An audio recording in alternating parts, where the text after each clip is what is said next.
Bonjour à tous, j'espère que vous allez bien. Dans cette étude, on va voir la ville de Masada. Donc, j'ai souhaité vérifier ce que disait Jean-François Laverne. Je vous laisse écouter quelques instants. Donc, je n'ai pas eu l'autorisation de poster cette vidéo sur la mienne, mais le lien est en description. Mais il dit que Maria Valtorta ont fait une description extrêmement détaillée. Alors déjà, on va s'arrêter là. Donc, une description extrêmement détaillée.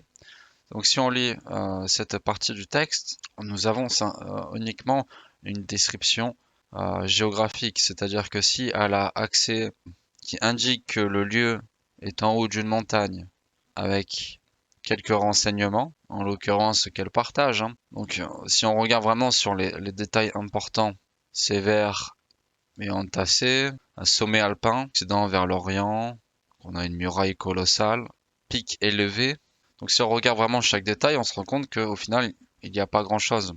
Si elle peut avoir une carte avec situé le lieu est ici et quelques phrases d'information en indiquant que voilà, c'est situé en haut d'une colline, etc., etc., elle peut très bien se faire cela à l'idée.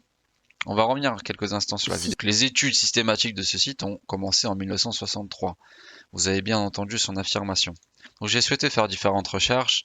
En l'occurrence, je suis tombé sur cet article Wikipédia qui est suffisant pour nous donner un avis sur cette étude.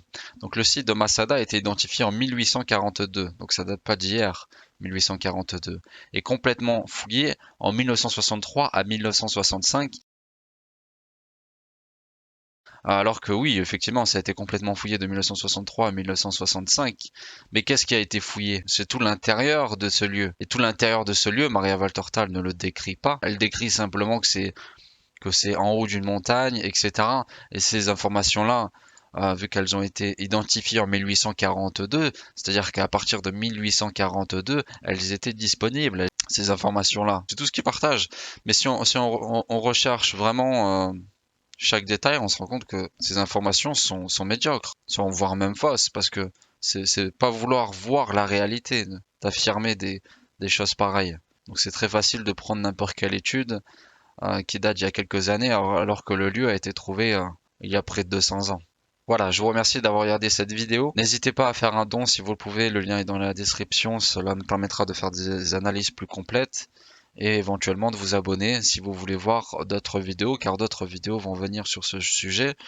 Mon objectif, je le répète, est d'être neutre sur toutes les analyses.